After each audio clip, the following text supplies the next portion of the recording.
A gente vira a página e fala agora sobre economia. Os analistas do mercado financeiro elevaram a estimativa de inflação para os anos de 2024 e 2025. A informação consta no relatório Focus, divulgado esta semana pelo Banco Central. O levantamento ouviu mais de 100 instituições financeiras na semana passada sobre as projeções para a economia. E é sobre isso que a gente conversa agora com o economista-chefe da Ativa Investimentos, Héctor Sanches. Obrigado, como sempre, viu, Héctor, pela sua presença aqui com a gente na Jovem Pan. Um bom sábado por aí. Olá, Abraão. Obrigado pelo convite. Héctor, quais as novidades do Boletim Focus dessa semana? A principal, imagino, tenha sido essa atualização nas projeções de inflação, né? Esse aumento, essa piora nas projeções, a perspectiva de mais inflação, tanto agora para esse ano quanto para o ano que vem. A que a gente pode atribuir isso? Exatamente, nós estamos vivendo um processo no qual a inflação corrente, que parecia estar em desaceleração, mostrou um sinal negativo na divulgação do mês de janeiro, principalmente no que toca ao comportamento dos preços de serviços, que voltaram a acelerar. Com isso, a gente vai assistindo as expectativas de inflação se dilacerando um pouquinho, voltando a subir. Elas que nunca chegaram a tocar a meta de inflação, que é 3% para os anos de 2024, 2025 e 2026. Então, é algo que tem que deixar o Banco Central com uma atenção um pouquinho mais fiel a esse compromisso de levar a inflação para a meta. Héctor, quem vai te fazer a próxima pergunta é o Gustavo Segré. Boa tarde, muito obrigado pelo teu tempo. A pergunta é, se tem esse risco no fim do túnel, é possível esperar que a diminuição da taxa Selic descomprima um pouco em função das expectativas do mercado? Podemos continuar tendo essa expectativa de 0,5 na próxima reunião de novo? Podemos manter essa expectativa, até porque existe Aliás, prazer falar contigo. Existe uma defasagem entre a condução do juro e o impacto na inflação. Então, o Banco Central ele vai mexer no juro agora para bater na inflação daqui uns 12 a 15 meses à frente. Então, é daqui um ano e meio que a gente vai estar falando do impacto da condução de juro hoje. Contudo, seria prudente, dado que a inflação corrente mostrou um sinal pior, as expectativas para um horizonte mais dilatado também estão piores, seria prudente que o Banco Central começasse a fazer algumas ponderações sobre esse corte exacerbado de juros. Por enquanto, a autoridade, na última reunião, firmou o compromisso de que nas próximas 2 reuniões nós teremos cortes de 50 pontos. Vamos ver aí da terceira em diante. Agora, Héctor, esse movimento da inflação, ele está concentrado em alguns segmentos ou é algo que tende a ser generalizado?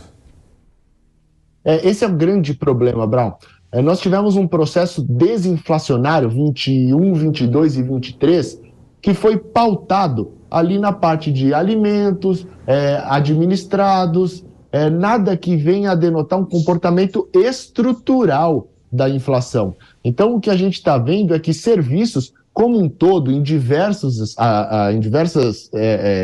itens, em diversos setores, eles voltaram a subir. E é exatamente serviços que a autoridade monetária tem falado, olha, precisamos monitorar, precisamos depositar atenção para conduzir os juros, e eles, infelizmente, não cedem.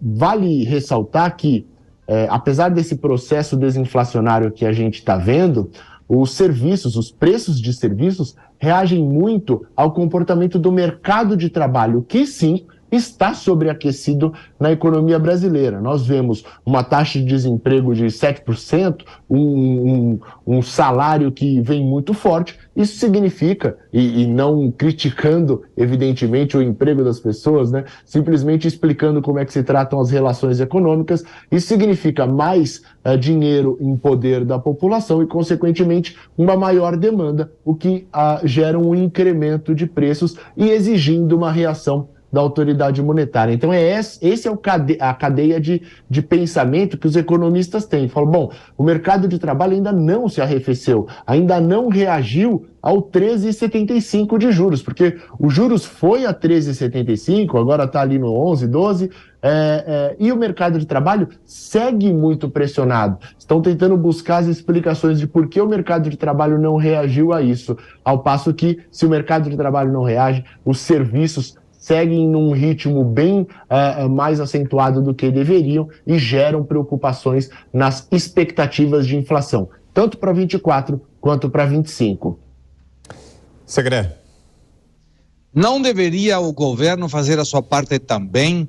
Ou seja, diminuir a despesa pública, buscar o equilíbrio fiscal para não ter que financiar um déficit que está sendo expressivo, pelo menos se mostrou assim em 2023, e não parece ter muito compromisso com equilibrar as contas. Por um lado, o ministro Haddad está com esse discurso, mas o governo, na sua prática, não está mostrando ir por esse lado. O fato de o governo apontar a ter esse equilíbrio fiscal para conseguir um superávit não favoreceria nesse controle da inflação?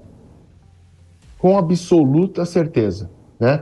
Se tratam de dois braços, como gostam de falar o ministro Haddad, né?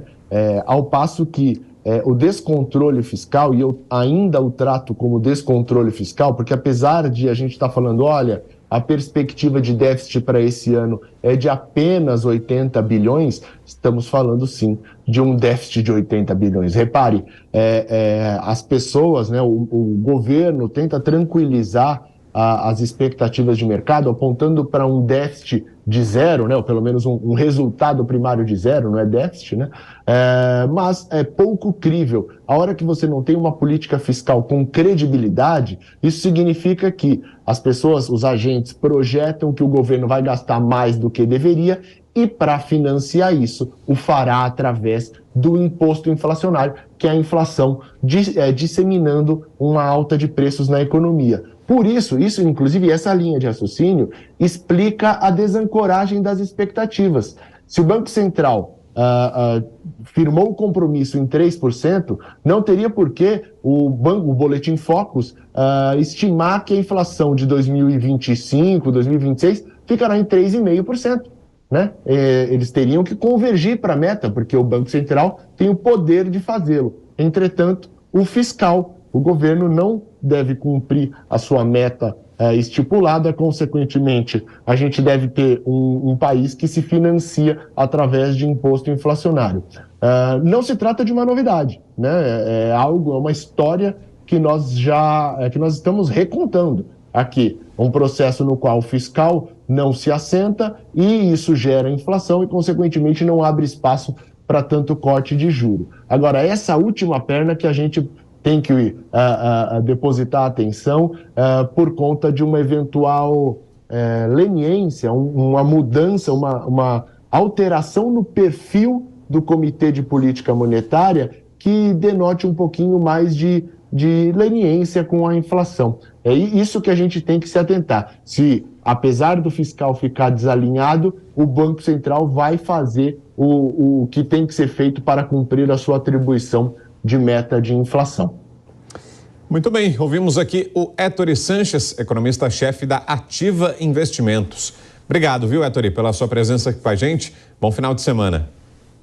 Obrigado, foi um prazer falar com vocês.